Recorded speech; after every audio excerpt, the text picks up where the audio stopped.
Hey, this is George. Hey, this is Fred. This is Yes, Real sir. Talk with George and Fraser. What's going on, brother? How are you? The usual, man. Chill, relaxing. Sports weekend with slamming. Good fights coming up. I know you've seen the fights, so I know you've seen them.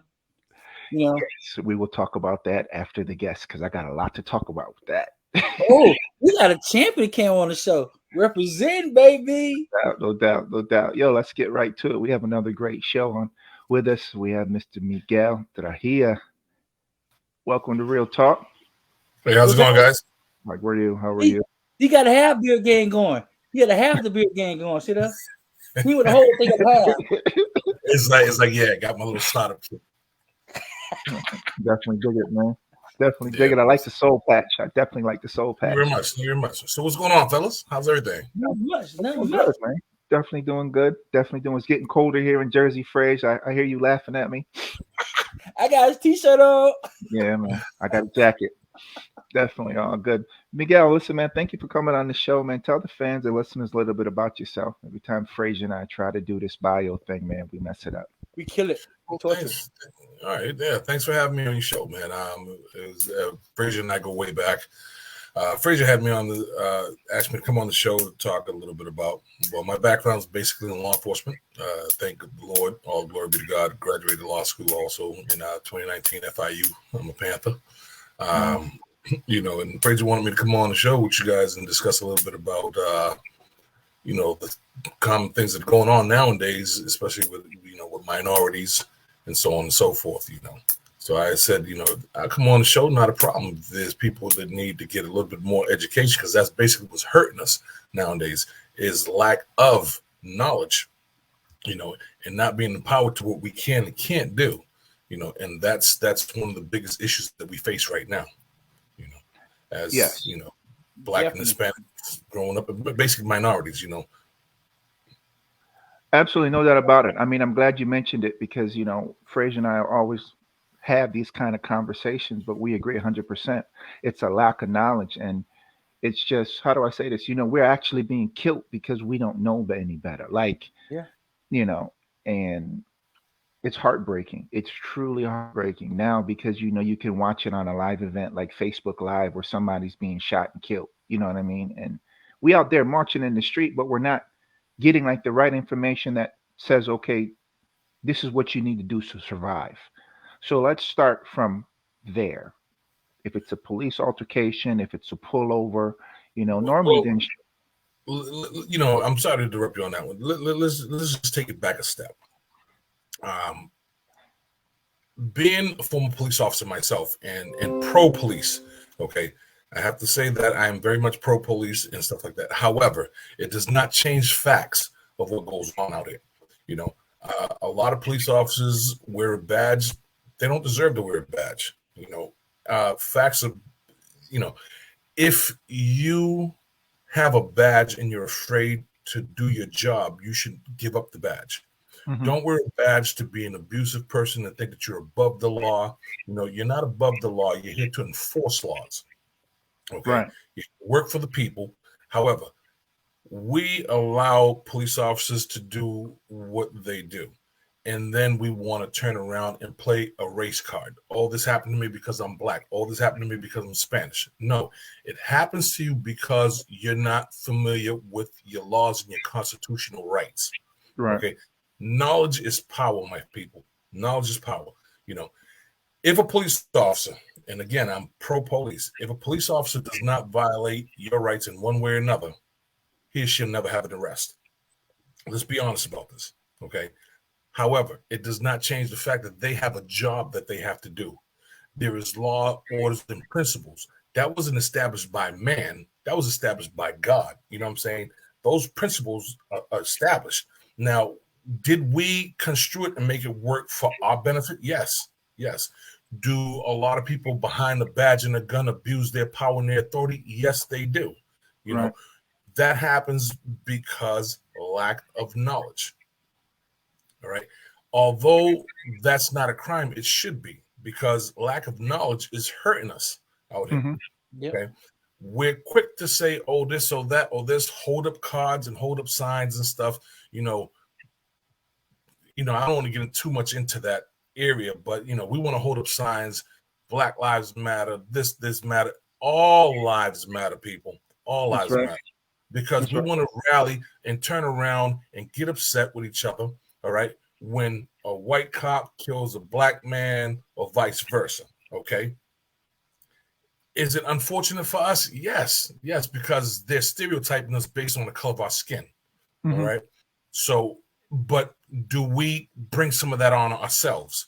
Yes, we do, to a certain extent. Right. We want to protest when this happens, but what about when Frazier's killing me or I'm killing Frazier on the Right. block? People protesting and march for that. You Right. know what I'm saying? We don't march for that. All right. We have rights. We have constitutional rights, ranging from the First Amendment all the way to your Fifth Amendment, which is one of the ones that people should really, really know. Mm-hmm. Checks and balances. There are things that you can do. There are things that you can do. The police officers pull you over. Oh, he stopped me because I'm black and he treated me this way. They treated me this way. No, let's look at our own conduct.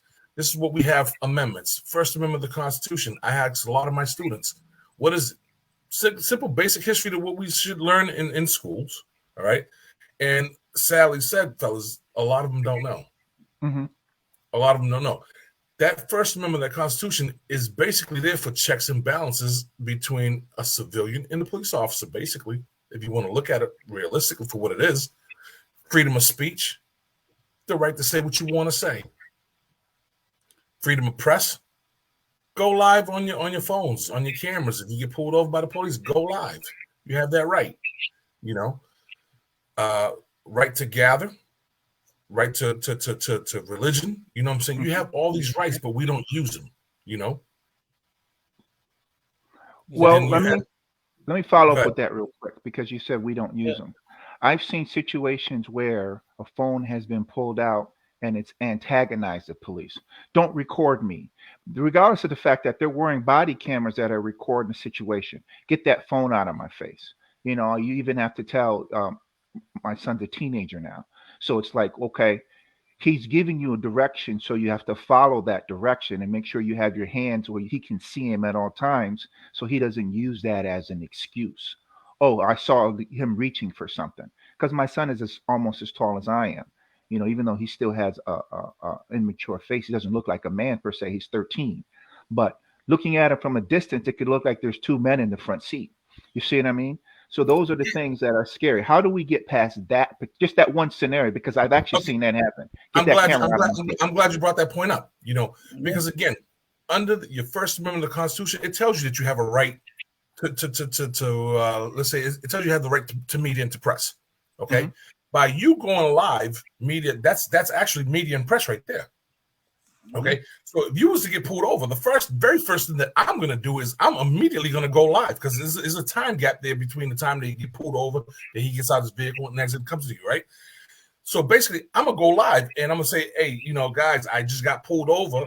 I'm live right now." The officer shows up. Let him know, "Hey, officer, I'm live. Just need to let you know you're being recorded.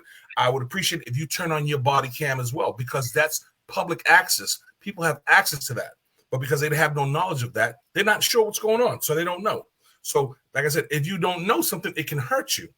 Right. You see what I'm saying? So as long as I have my cell phone on and I'm live, my hands are, get a dashboard, get a cell phone holder, and it's recording, okay? And I let you know, I put you on notice right now, officer, can you turn your body cam on for my safety, yours as well, okay? Now you have to check yourself, because anything you do is being recorded both ways and it's going live. Right. You know what I'm saying? So now you have to do what you have to do by all means. I'm not threatening you in any way, shape, or form. My hands are very visible. We can see them, but I just put you on notice that you are being recorded live the same way you're recording me. Okay. So that's for my protection and your safety as well. But what happens a lot of times is that we get belligerent, we get boisterous, we get physically emotional. We want to challenge. Don't challenge the system that you're going to lose. Right. And you want to sit there and say, well, I know my rights. Okay, fine. Do you know your rights? You know what I'm saying? Because a police officer knows exactly what you're doing, because we went to school for this. You see what I'm saying? We go to school for this. We learn these laws. Okay. Now you're gonna sit there and tell me, and they know what you're doing. They know what you're doing because I'll ask you a simple question, right? What is the Fifth Amendment for you? The Fifth Amendment for you, for a civilian, is the right not to say something that's going to self-incriminate you. That's right. Okay. It's also the double jeopardy law. Okay. You can't be tried for the same same charge twice. Okay. Right. However, for a police officer, the Fifth Amendment is when we give you Miranda rights. And we tell you that. You know what I'm saying? You have the right to remain silent. Anything you say can and will be used against you. They know what you're doing.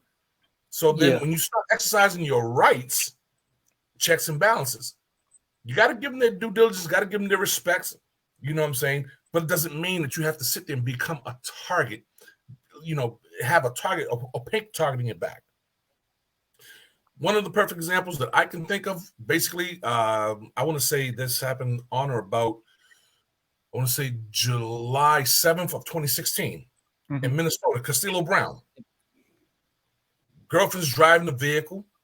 He's a passenger, child in the back seat. Although he's exercising his rights, but you don't divulge information. You don't give out information that's going to put you in jeopardy. Right. I'm not sure if you ever gotten pulled over, and as soon as you hear the sirens, woo, what's one of the first signs that you feel in your stomach? It feels like warm and hot, fuzzy. Just because I got a badge and a gun, you don't know my training. You don't know my background. You know what I'm saying? In the streets, how we say, we don't know your pedigree. You know what I'm saying? Right. So 7/7 of 2016, Minnesota. Philando, I think it was Philando Castillo. That's right. Opened up his mouth and turns around and tells the officer, while his hands are exposed, mind you, I have a concealed weapons license. Officer loses complete focus on the woman that's driving the vehicle because it was initially supposed to be a violation of motor vehicle violation stop. Focus turns on to this guy. He says, pull out your license, right? The man starts reaching for his license. What does the cop do? Stop moving, bang, bang, bang. 5-year-old kid in the back seat. You know what I'm saying?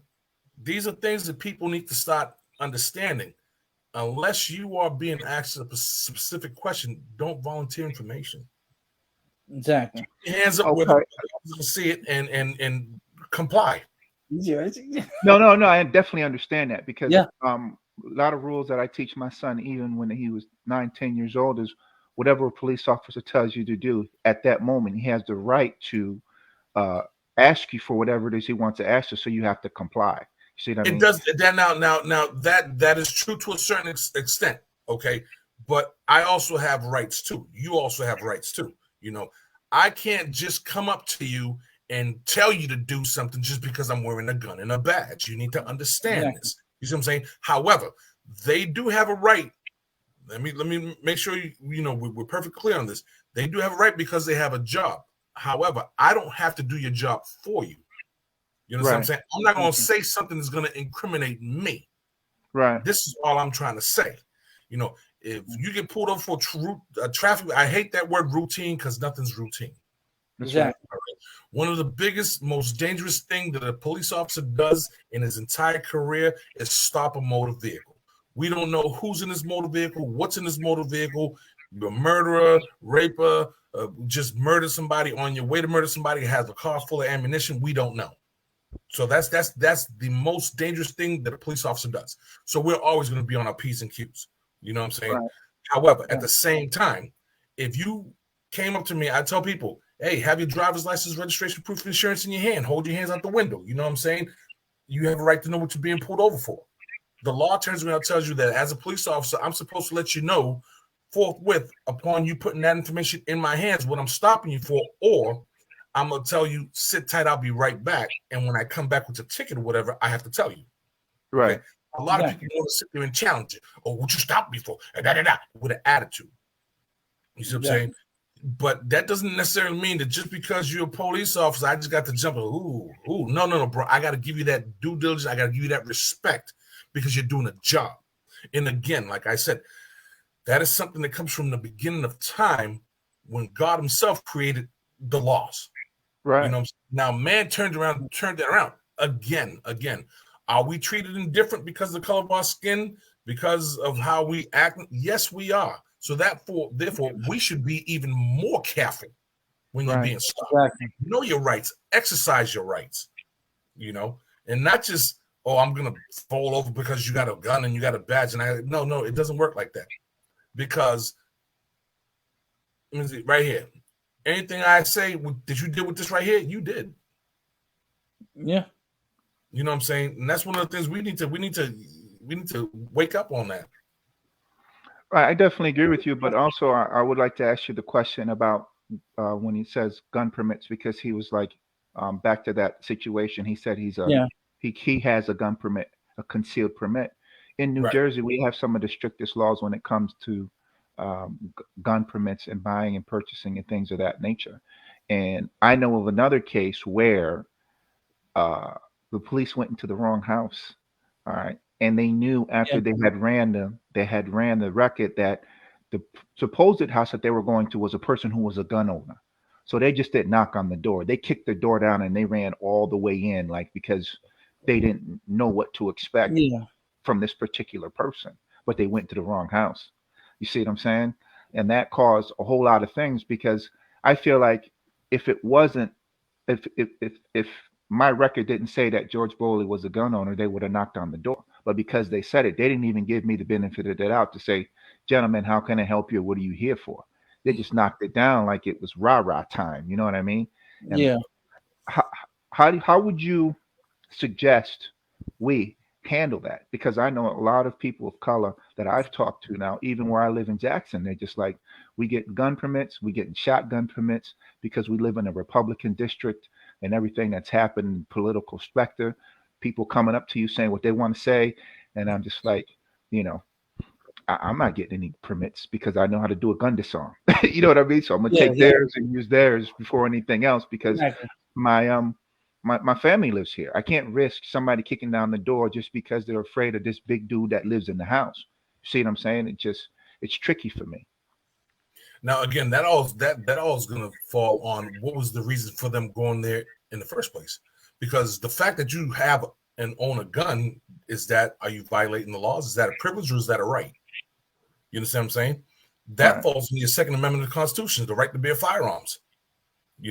Now, is there a difference between an individual person with no background, with no criminal record, getting a firearms versus an individual that does have a firearms, that does have a criminal record, and fell between the gap, because someone either on the federal level or the state level didn't they do their job?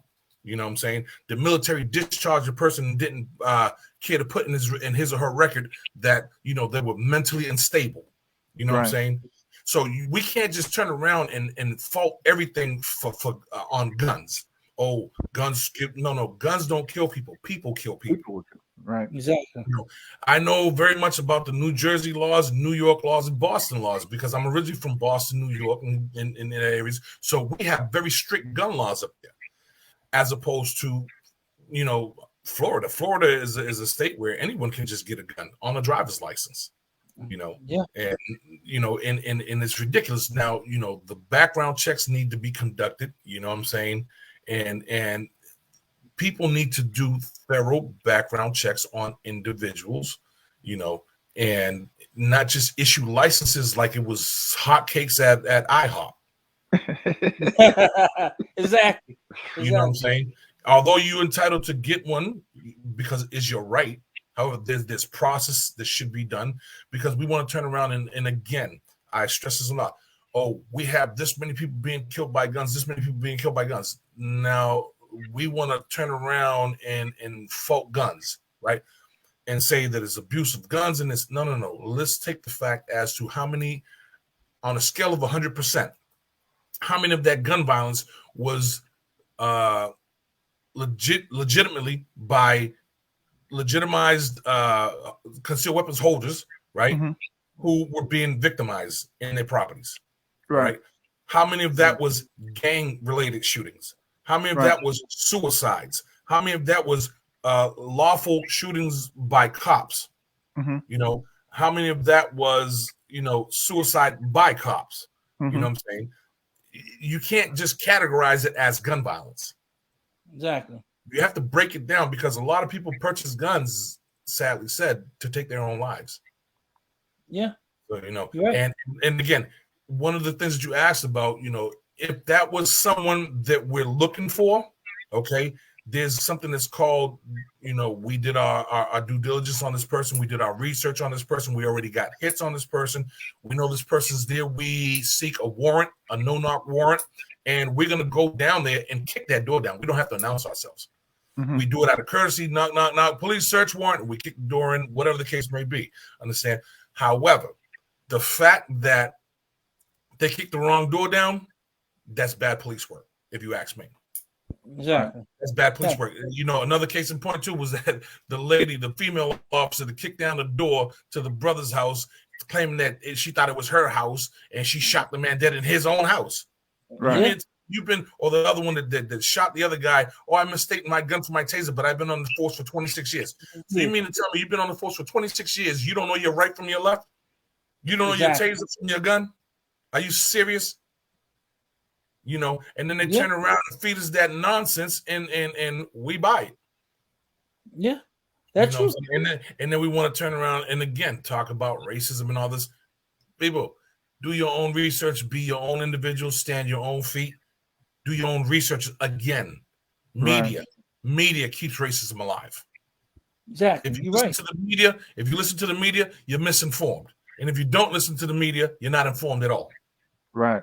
Exactly. So, finish. Oh no, I was saying it too. Like they put up permits, but they be real about it. Real criminals don't go to the gun shop buy a gun. That's right. Criminal, you don't go out to the gun shop. Excuse me, sir. I'm trying to rob a bank. So I know what exactly gun I need to use to be a 12 gauge, or should I go M16 or M5? Because the party might come in. Don't need body armor too. Ain't no real criminal really go into a gun store and actually buy it. They're gonna buy somebody's trunk, somebody's car, and probably lace about 4 or 5 crimes on top of that one gun. So I mean, how do you really stop illegal guns from hitting the streets when you don't know how to stop them because you know where to get them? They're not gonna tell you where they're at, and most police don't know where to get them or find where to look. Well, that's not really true, Frazier. Let me say that because they know exactly where it is, but it's just, the thing about it is cops have to work within the law, so to speak, and the criminals don't. And so when you're dealing with that a majority of the time, it becomes very difficult. Oh, we can't touch that. Oh, if you look into that, that becomes poisonous fruit when you go to trial, or this was obtained illegally. It just doesn't work. I mean, I used to live in New Jersey in the bricks, so I know what it's like to just sit there and say, oh, well, I need to go get some heat, or I got a little problem. What better place to go? What better place to go to get that than Patterson, New Jersey? That's right. That's right. Yeah. Yeah. He was. I mean, I was growing up like you little kids, 14-year-old, 5-year-old go find a gun. Anybody set them on the side of the road. Better yet, it was cheaper than going to a gun store. You get $100 to get you a gun. Not even so. Not even so. You don't even have to take it that far. What about the people who are lawful, law-abiding citizens that own guns and yet are poor gun owners as far as not being responsible? Mm-hmm. Yeah, true. Owning a weapon is a very big responsibility. You know what I'm saying? Yeah. It's a very big responsibility. Just because a person has a concealed weapons license does not mean that they should have a gun. Right. You know what I'm saying? People grab their pistols, they leave it everywhere, just don't care about it. It's sad. It's sad. I know somebody too, just so you know, sir. I know somebody too that you're absolutely right. They rather buy the gun, but they don't want to buy the safe and they don't want to buy the lock because those things are too expensive. And I'm like, but why would you leave it up there on the shelf like that when it becomes to anything? I mean, look, anybody at that particular time, once they know where it is, can go get it. Exactly. You know what I mean? I mean, that just to me doesn't make any sense. Exactly. And, if you got kids are nosy. So kids look under the beds, look on this, that, and third, and then they see this and they go, "Oh, what is this?" Yeah. Well, you know what? I beg to differ on what you said on that one. The kids are not. I don't think that they're nosy. I think that they're curious. You know what I'm saying?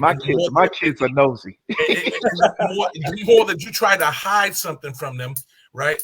I mean, come on, man. You was a kid. You know what I'm saying before. Yeah. All right. So the more your parents told you don't do this, is the more you're gonna want to do it. You know what I'm saying? Because you're curious to find out. Even though they already told you what the consequences are. This is why people break rules. People break rules because they don't fear rules. They fear the consequences. Exactly. So you're told not to do something and you do it, and then when you get caught, you got to pay the consequences. Right. Yeah. You know what I'm saying? Right. So just like you own a gun, you're supposed to have a safe. You didn't. You decide you're gonna put it on your nightstand or whatever. You wake up the next day, whatever the case may be, it's gone. You got to pay the consequences now. Right. Exactly. And another thing too, and that too, matter of fact, it used to happen, but I think 4 years ago, where a kid took his father's gun to school. His father did not know he took the gun out of school. And there were questions, should they put a kid in jail of age or put a father in jail for being negligent, you said, not properly putting the gun away, not properly putting the safety on the gun, or take the safety pin out the gun. So if he did take it, he couldn't use it if he wanted to. Okay, so who do you honestly think should be responsible for that right there? I'm up to the parent. Because the parent said, if you ask me, I'm going to hold them both responsible. The parent for leaving it out when he wasn't supposed to, right? And the person being of age should have known better. Exactly. But then, too, our counterpart teaches their young kids how to use weapons. I mean, I'm sure you see Instagram. I'm sure you see TikTok video where they have a young ass, 6 years old or younger, pulling the trigger of a gun. Well, I have students that I train. But it teaches them how to properly use the gun, though. That's what I'm saying. I have students. I have students that I train with family packages that are starting from the age of 7 and on up. Because at that age, they should at least know to the point where if you see something, don't touch it. At least know enough to go get it grown up.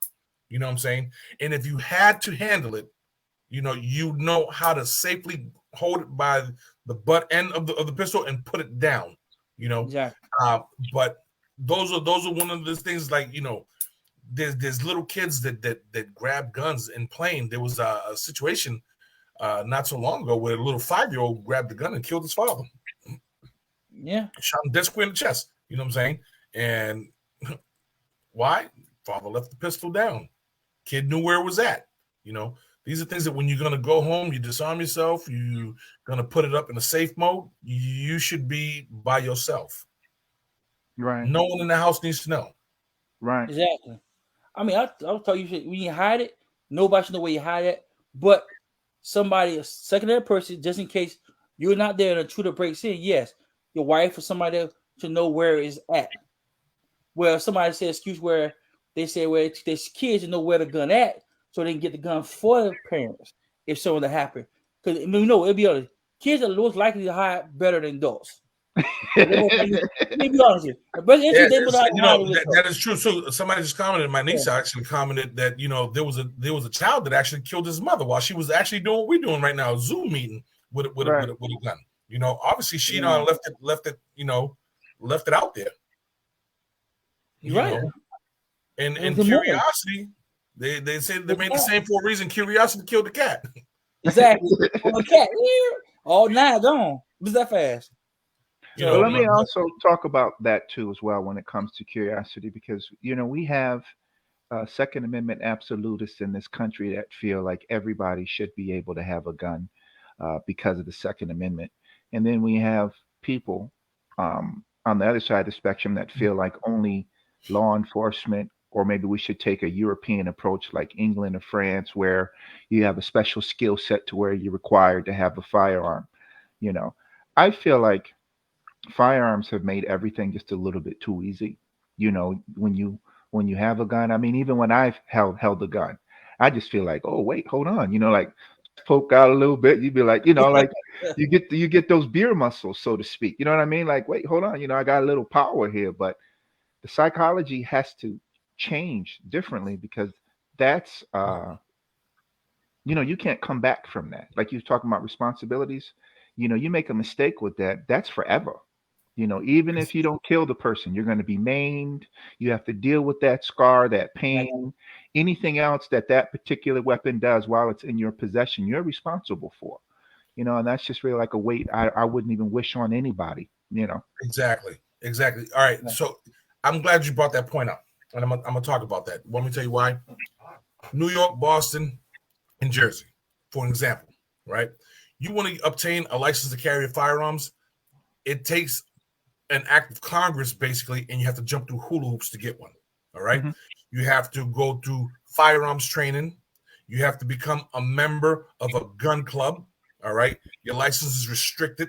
Then when you apply for the police departments for your license, you have to go to their firearm range and show them that you did qualify with your certification and that you're an active member of a gun club.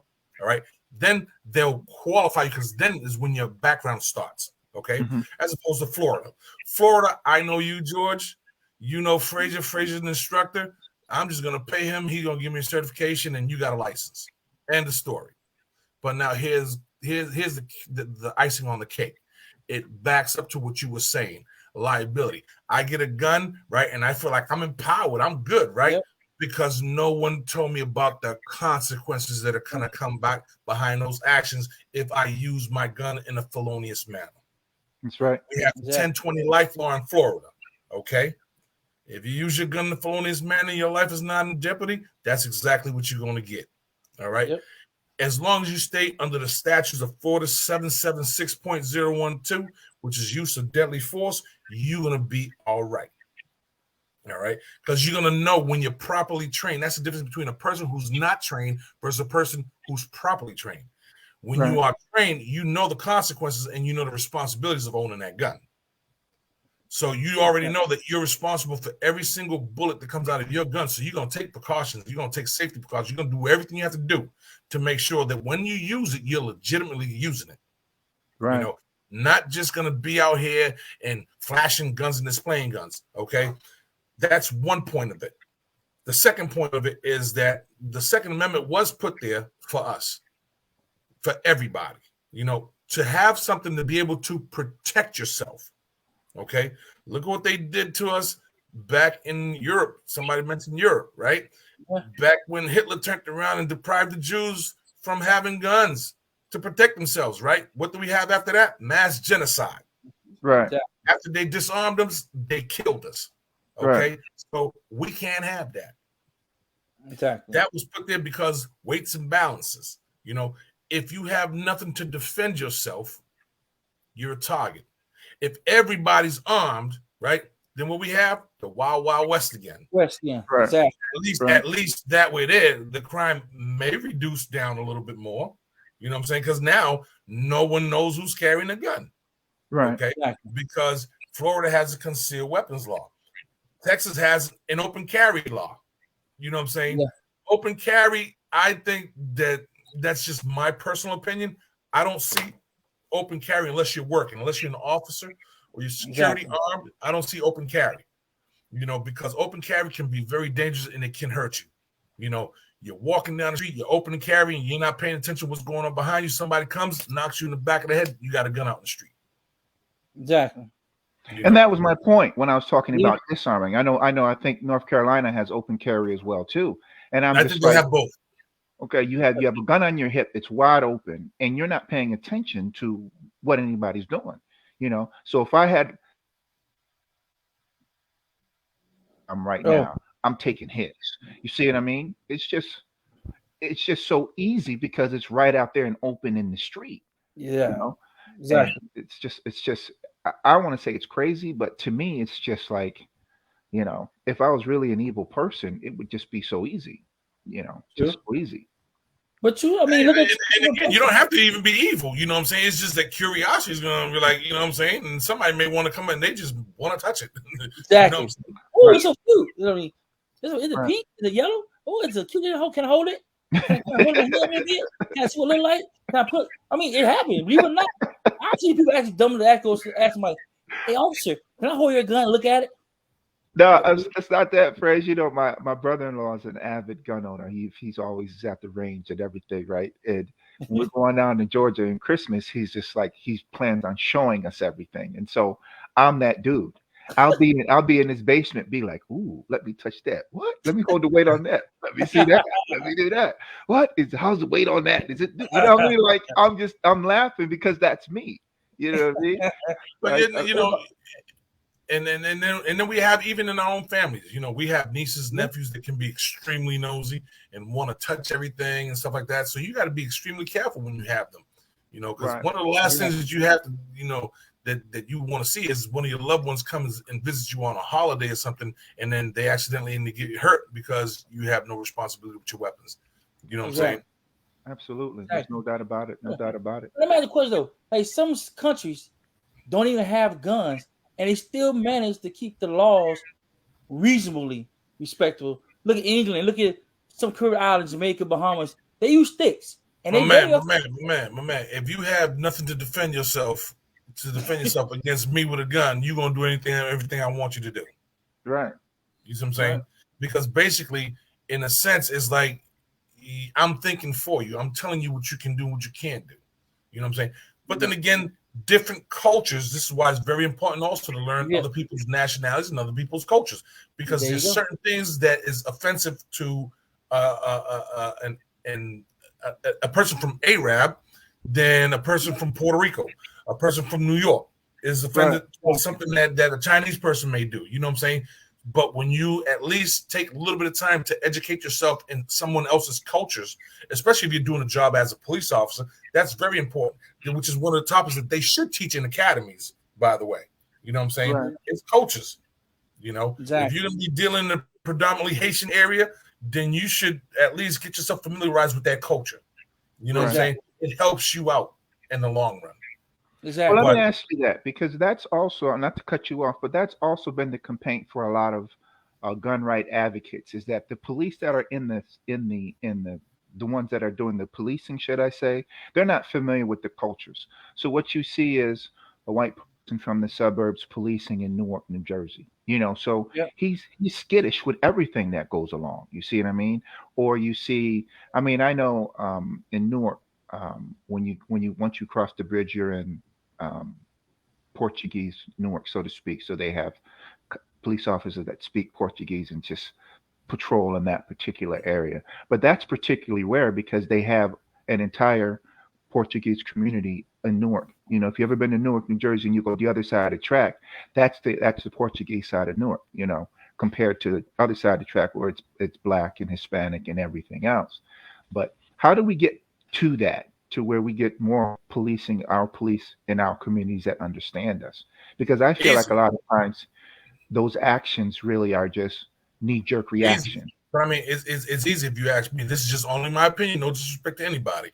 But for those people that are doing the complaining, right? I just turn around and say one thing: get up off your butts, go fill out an application, and come back and police your own community. Exactly. That's true. You know what I'm Hey, saying? back in my Because you know day, what I'm saying? Here it is, right? It's you got to understand, right, how hard it is being a police officer, right? And being a part of the same community that I'm policing. Okay? yeah. Hmm. Because not only do I have to live in this area, not only does my family have to live in this area, right? But I still have to come back and deal with the same exact people, okay? And then we have the code of the streets. Something happens, here I am coming in here after shots are fired, running in to risk my life to help you, and you sitting there seeing what happened. I said, what happened? Code of the street says, I didn't see nothing. I don't talk to the police. See, nothing. I'm here to That's help right. you. You know what Right. I'm Yeah. saying? But then again, later on, you want to sit there and say, oh, they didn't do nothing, they're racist, and da-da-da, and here go my sign, right? But, Yeah. okay, you saw what happened. You ain't telling me what's going on, right? I don't see you out here trying to help me out. You feel me? But you're Right. sitting there Yeah. telling me that you ain't no snitch and you don't talk to the cops. I'm gonna say from neighborhood where snitching gets your stitches, get you killed, Yeah, laid out. that's absolutely Right? true Well, too. so, I That's mean, absolutely true on too. that point, you later one thing too.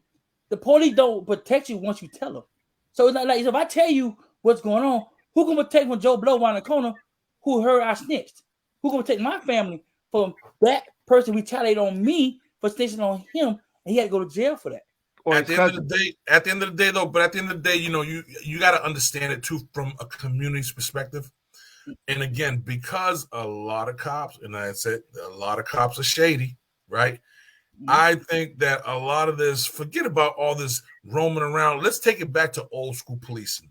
Let's take it Yep. back to community policing where you have to get out your vehicles and walk a beat for 8 hours, 6 Yeah. hours, meet the people in your community. You know what I'm saying? Do some meet and greets, gain a respect from them and a rapport. You know what I'm saying? Now they're more keen to trust you with a little bit more information.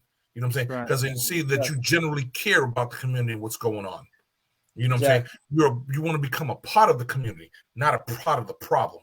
But Exactly. again, A lot of these guys have these guns and these badges because, for the most part, some of them, you know, they were bullied as kids in school, so it can account to trauma in their minds and stuff like that. You know, and you know, it goes beyond snitching. Mm-hmm. Yeah. You know, it goes beyond just snitching. You know, some people turn around and, like you said earlier, they feel empowered because they got a gun and a badge. So now they want to go ahead and see how many people they can abuse. Yeah. Because they was abused. You know what I'm saying? So they're hiding behind a badge. If you're afraid to do your job, give up the badge. Exactly. Totally agree. I totally. You know what I'm saying? If you're tired of getting violated every single day, know your rights. Exactly. Know your rights. Know your Constitution. Don't have to. You turn around and you see a Caucasian male versus a black male get pulled over. A Caucasian male knows his First Amendment rights. He knows he can say what he wants to say. Yeah. So he's going to exercise that. He's going to cuss you out, do whatever he does, right? But he's not going to get physically moving and belligerent and loud enough to the point where I'm giving you now a reason that's called disorderly conduct. Now you can arrest me. Right. Yeah. You know what I'm saying? We want to get all feisty and all emotional and challenging. No, you can say what you want to say. There's ways of doing it. You know what I'm saying? Without getting arrested. If you feel that this going beyond something like that and your rights are being violated, request a supervisor. You know what I'm saying? Yeah. I don't answer questions myself and turn around and they stop you and they say, "Oh, your vehicle's matching the description." No. I plead the fifth. I don't talk to cops. I don't even identify myself. You know what I'm saying? I'm trying to see how far you gonna take it.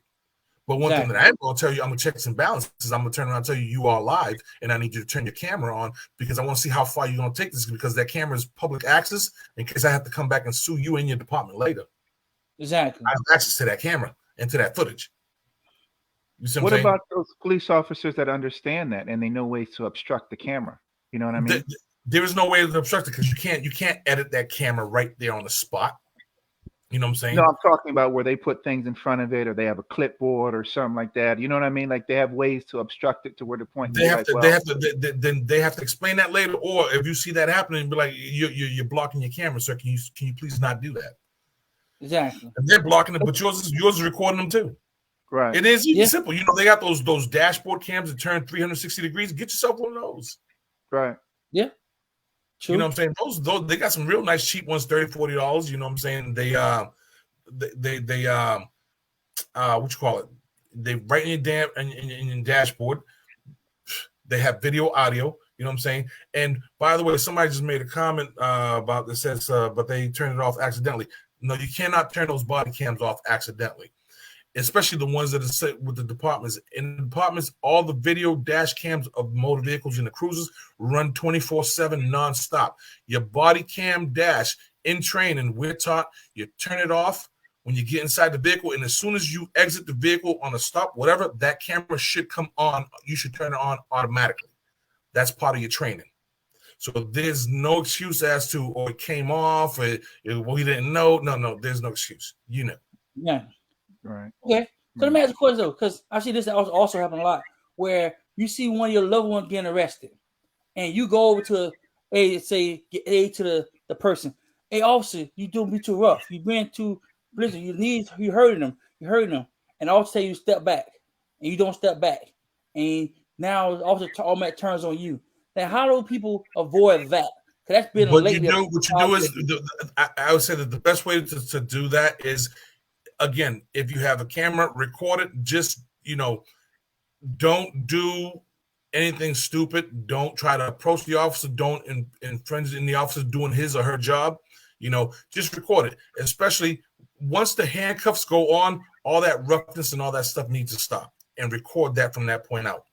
Every action, get names, get badge numbers, call supervisors, document that on footage, document that in writing, just documentation is key. But don't interrupt. Don't try to get in there because it's going to make matters worse. You know what I'm saying? Unfortunately, but there are things that you can do to help each other out, by videotaping, staying your distance, let them do, but just make sure you catch everything that they're doing. And once they know that they're being recorded, it makes a difference.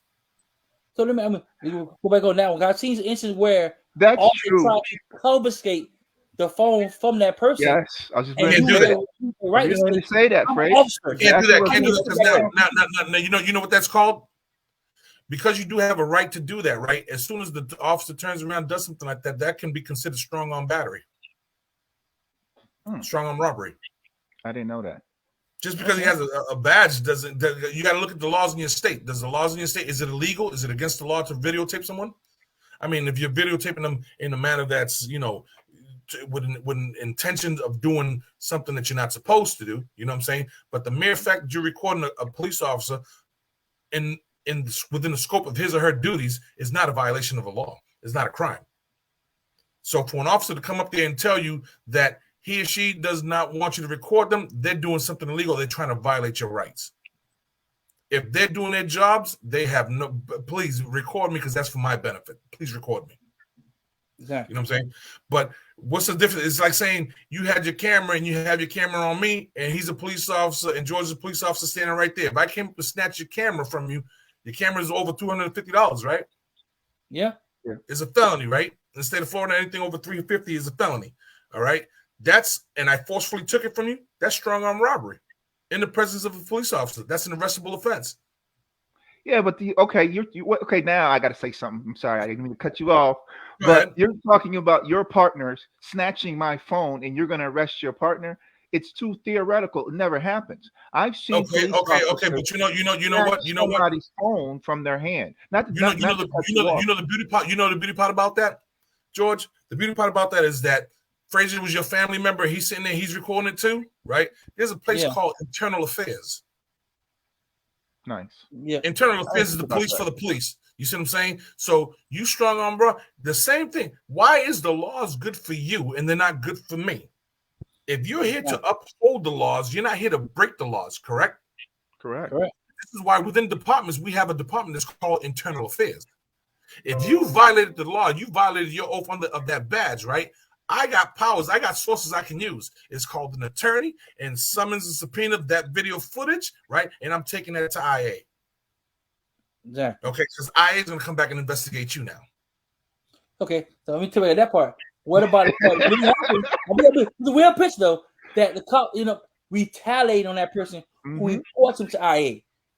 Either may not be him or the county members. I wish you would. I wish you would.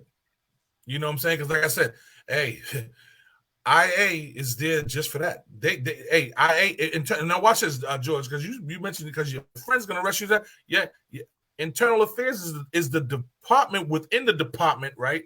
That investigates all these dirty cops that aren't doing nothing, that are making the brothers in blue embarrassed to wear the uniform. They're keeping them in line and they're keeping them in check. And do they come out and arrest you? Yes, they do. Yes, they do.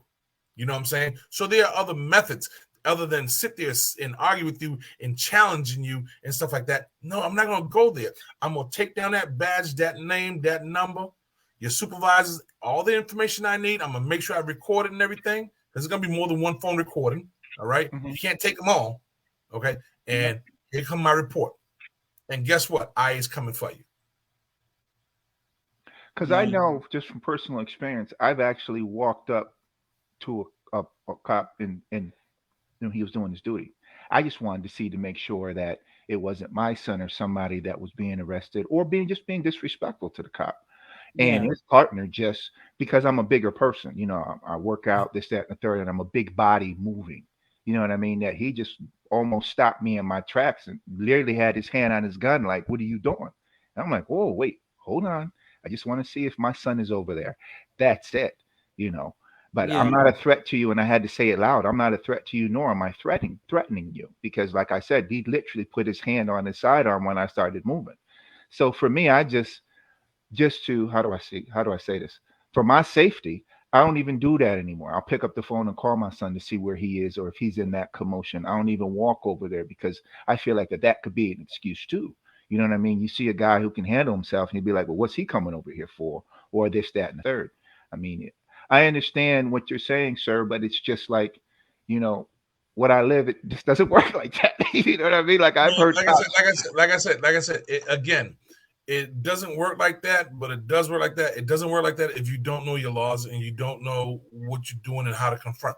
Because again, just because the mere fact that you wear a badge and a gun, I can say to you what I want to say to you.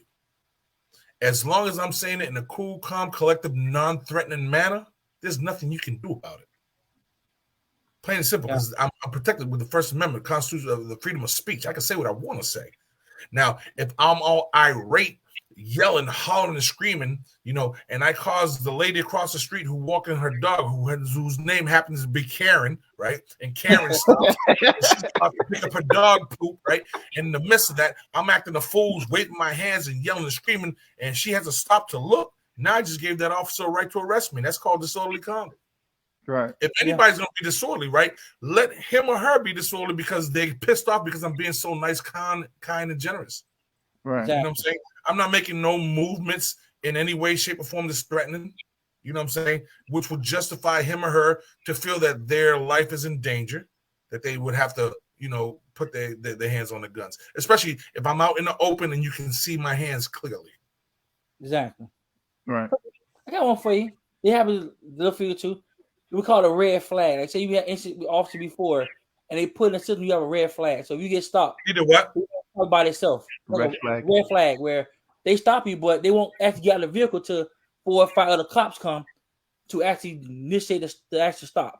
Now, how do you people understand that protocol and what should they do in that instant? It happens a lot too. Brother, Especially big guys. I already turned around and said that, right? Officer safety is number one.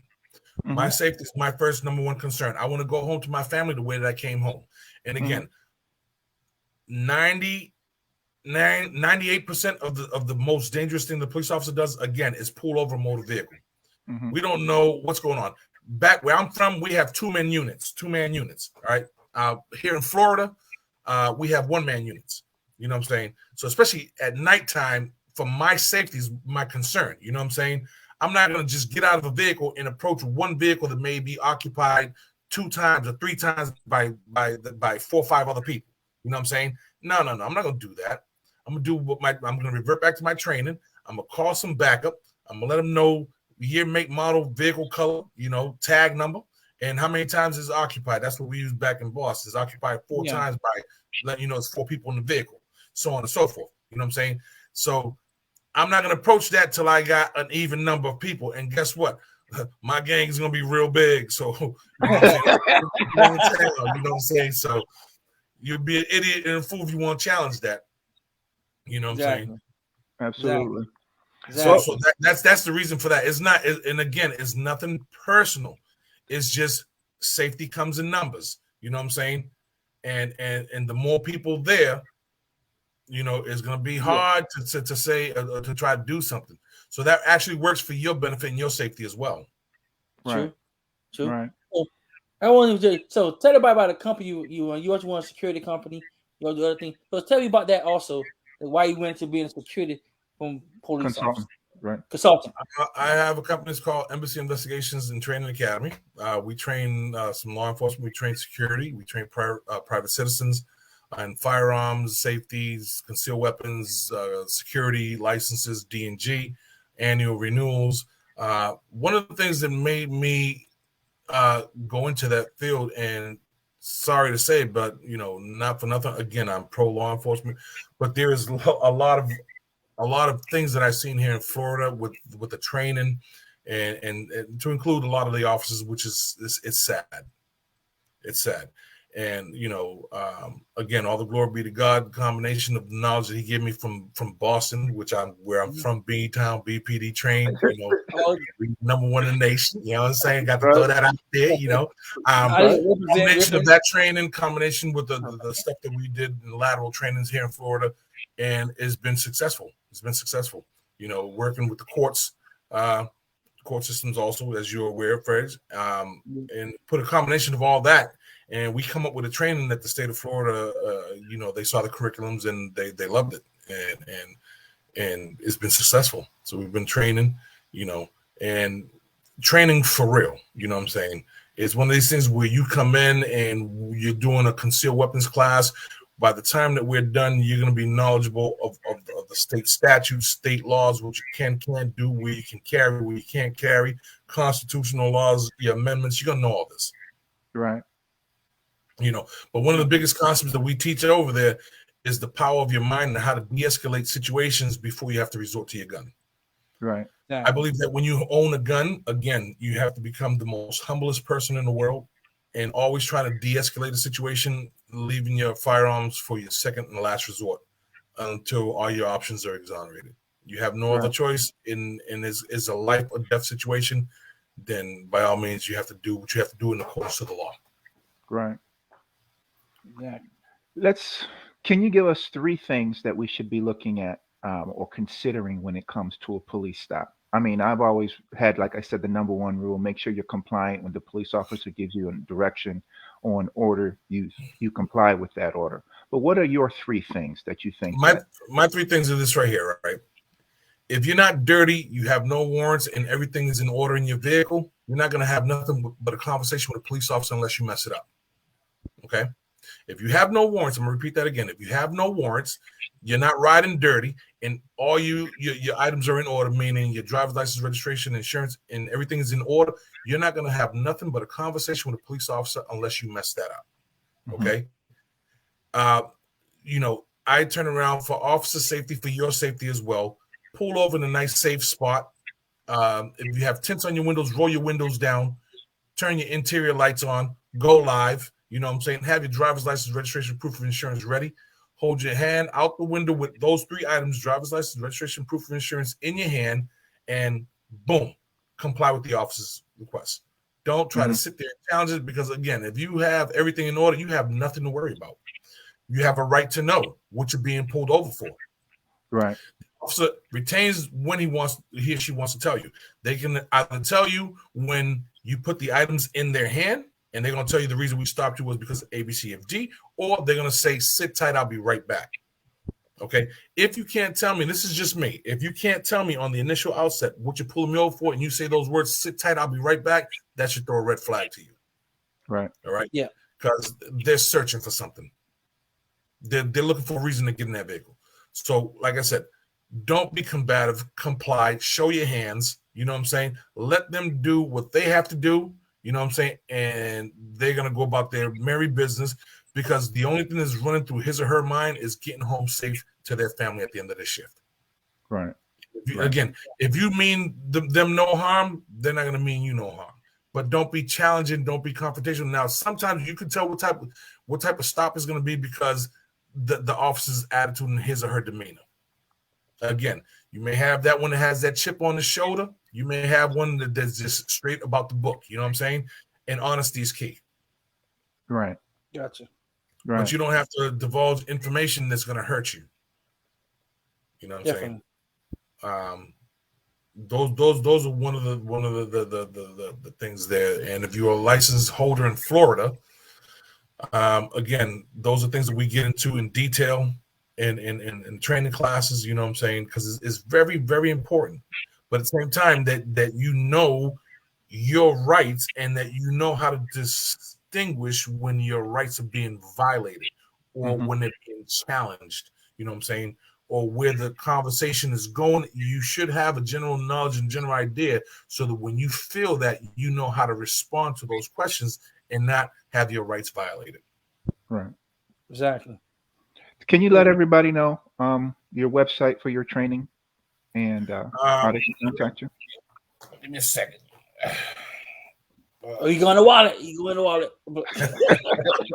No, it was just done. It was just recently done, and we just had we made some changes, and we're at www.embassytraining.com. www.embassytraining.com. Listen, we have wrapped up an hour already. I know we can go another hour because there's more questions that I actually wanted to ask you about certain things, but we would actually love to have you back on the show. We thank you for taking the time for being here. Absolutely. Thank you for having me. Much love, man. Shout out to my family out there in Boston, in the Beantown, New York, and everybody, Lou Black, Mima, everybody, you know what I'm saying? No doubt. We definitely love to have you again. No doubt. We appreciate it. Guys, it was a pleasure. It was real. Thank you very much for having me. Yes, sir. Well, definitely. Oh, well, I can say my favorite speech. I said, everybody, which is welcome to the George and Fraser family. We Absolutely. all family here. Yes, sir. Absolutely. No All doubt. family. Yes, sir. All right, We- brothers. All right. Right, my brother. I told you, George, it's gonna be a show. Oh yeah, man. I mean, look. I mean, the things that he said, it it was very eye opening and enlightening. Very eye opening and enlightening. And I hope that we were able to drop some knowledge to the listeners so they understand the severity of the situation. But like you said, also know your rights in your state, and what you can and can't do. So it's definitely all good. Exactly. We ain't even talking about sport, George. That's time flies so much. I know. That's all right. But this is more important in sports. Even Exactly. though, you know what I mean? We'll definitely get to that. Hey, this is George. Hey, this is Phrase. And that was Real Talk with George and Fraser. Peace. Peace.